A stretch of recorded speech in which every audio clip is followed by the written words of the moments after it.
All right. What's going on, my beautiful YouTube family? So, welcome to another video on Instagram, on YouTube, episode 5, maybe. So, I had something interesting happen to me today. I will spare you the details, but the basic lesson was that because my mother was not willing to have an uncomfortable discussion in public and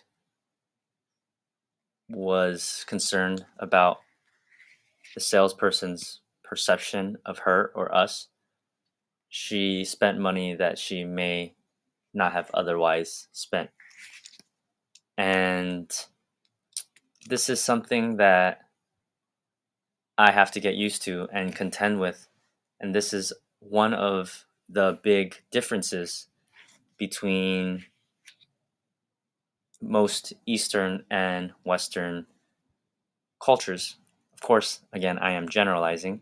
Feel free to disagree, but in Western cultures, it's more focused on the individual, whereas in the East, it's more focused on the collective.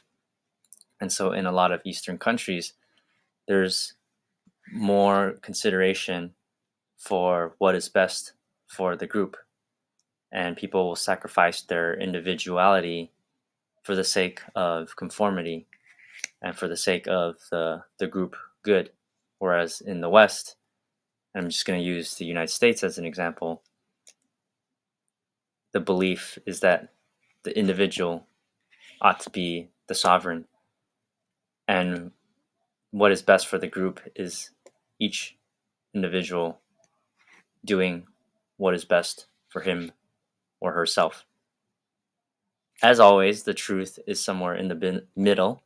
There's no definite right or wrong answer, and finding the balance between the two is arguably why consciousness, one of the reasons why consciousness exists and why we devote so much energy to thinking about this, and we can never permanently solve the problem because situations are always changing, and the right balance between those two is never immediately obvious. You can also think of it in terms of uh, the right and the left on a political spectrum. The left is generally group oriented, institution, system oriented, government oriented, whereas the right is typically more individually oriented. Again, there's no definite right or wrong answer to this. If there was, it would be pretty easy to solve. And this was also a theme in the movie The Farewell with Aquafina, where she attends a funeral, her grandmother's funeral back in China, and in the movie, her grandmother has cancer, but nobody in her family nobody in the family wants to tell the grandmother, and so they set up a wedding as a ruse or a reason for everyone to go back to China to visit her because she's probably going to die soon. But they don't want her to know that she has cancer because that the knowledge of the cancer is often what kills the patient more than the cancer itself. This is what they believe. And so Aquafina's character, has to wrestle with this because from a more American Western perspective, it's like you tell the truth and you know, let her deal with the consequences, and that the truth and the individual responsibility is what's paramount. Whereas in that Chinese culture, it's like the family shares the burden of the truth. And so she is not, the grandmother doesn't have to worry about it. And this is actually what's healthier for her. Again, interesting debate, and there's not necessarily a right or wrong. Of course, I have my personal thoughts on the matter, but the point is that in my life, just with what I shared about what happened today with my mother, um, it's apparent to me that my parents still care a lot more about what other people think than I might. And again, this is perhaps a difference in culture. Um, but the point I'm trying to make is that some of this is culturally based, but some of this is also personality based, which brings me to the post here, which is basically explaining why it is important. One of the reasons why it's important to understand personality differences. Previously, I would have judged people negatively if they exhibited certain behavioral traits like worrying too much or not standing up for themselves or not paying attention to details. And I spelt this wrong on purpose if you were paying attention to details. And especially when it came to work environments, when I saw things differently from subordinates, peers, superiors, whatever it may be, and it alienated myself because I thought I was better in certain ways than people who were approaching things in a different way. But when I learned about the Big Five Ocean personality traits and the model of personality, I could appreciate more the biologically determined roots in the diverse temperaments between humans. And so the reason why we have different personalities is that, like I mentioned, there's no one right way to solve the complex human problem. And so, because of that, we have all these different personalities, a lot of which is biological and it's evolved so that we actually perceive the world differently. And if we're able to all cooperate and have discussions and figure things out in a diverse group, we can come up with the most appropriate answer for the situation in hand. And so, for example, I might be a little bit more carefree. Um, Again, this is partly nature and partly nurture as well, but I'm less neurotic, and this could benefit me because maybe I take more risks. But on the other hand, I might not pay attention to some threat and be more likely to die.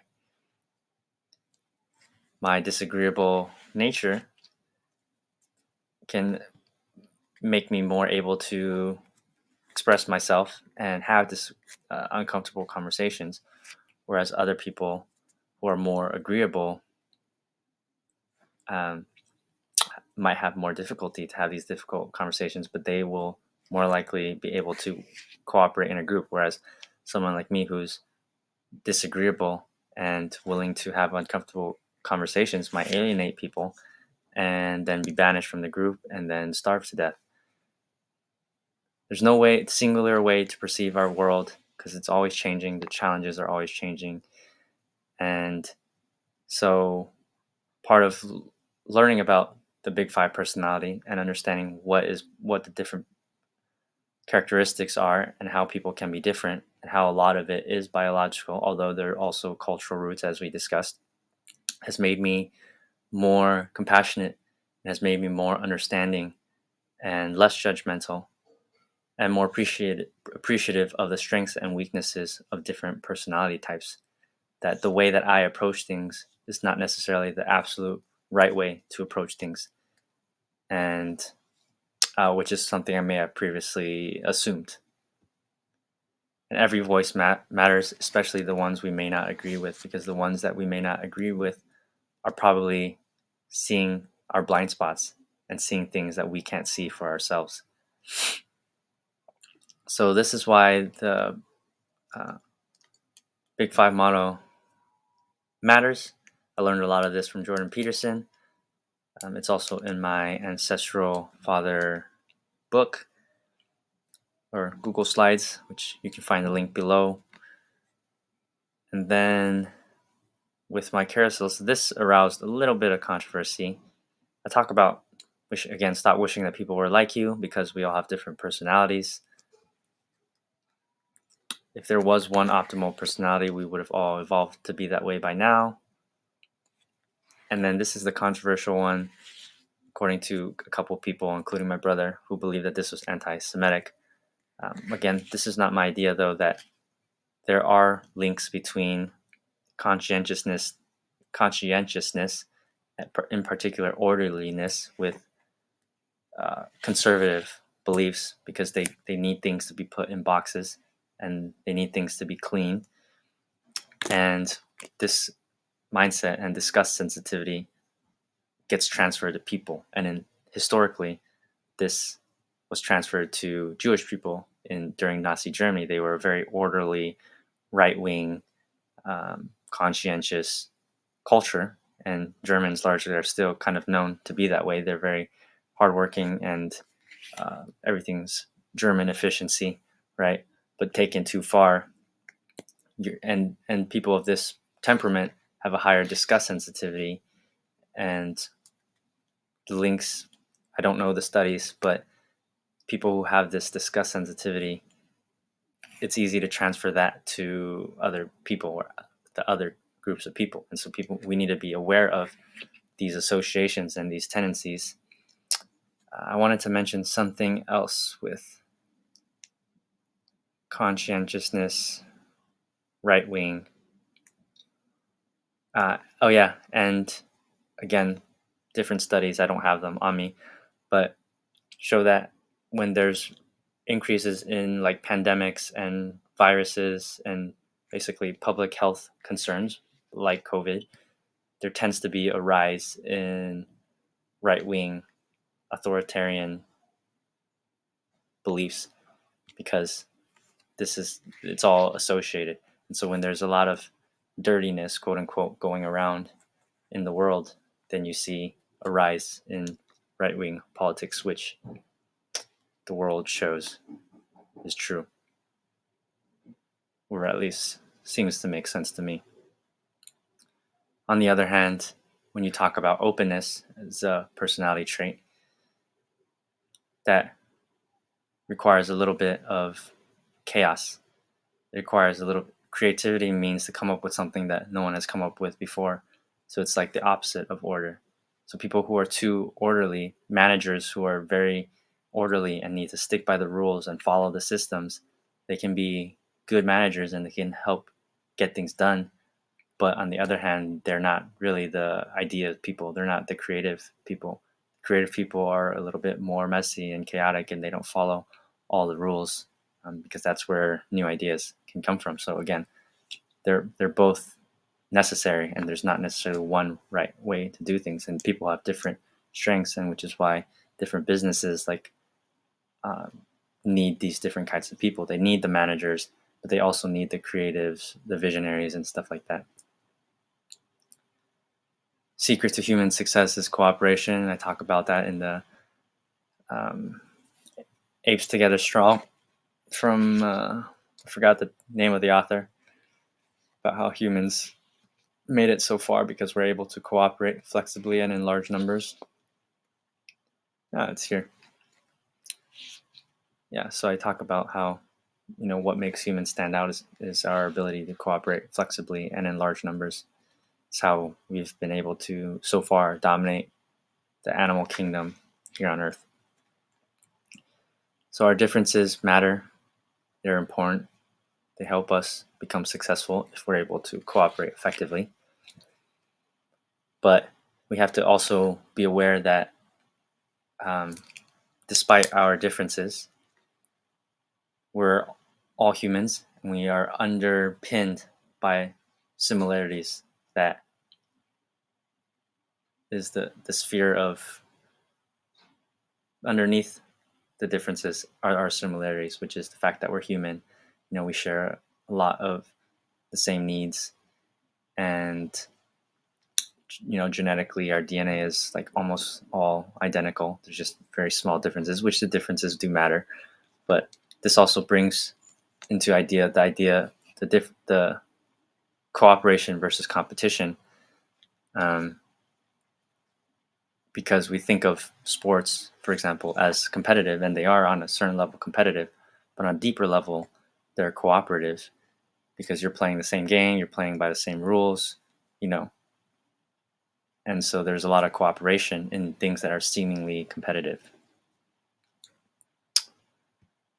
That's it for this. I forgot what a moon in Libra means. I'm still learning about astrology, and it's very complicated, and how much of it applies, I'm still working on figuring out and feeling into. But that's it for this video. I hope you enjoyed it. As always, let me know what you think. And I don't always say things perfectly, you know, even just from a few months ago, the way that I would word things probably changes, but I'm not perfect. I'm learning, I'm growing. And so I appreciate your patience. And again, if there's something that you perceive as, you know, intolerant or racist or whatever, I do appreciate the call outs because it helps me think about, what I'm presenting and how I'm presenting it. And people don't always have the same background or understanding of certain things and will perceive things based on their understanding. So my mom's here. Gotta go. Bye. 对，我忘记，可是我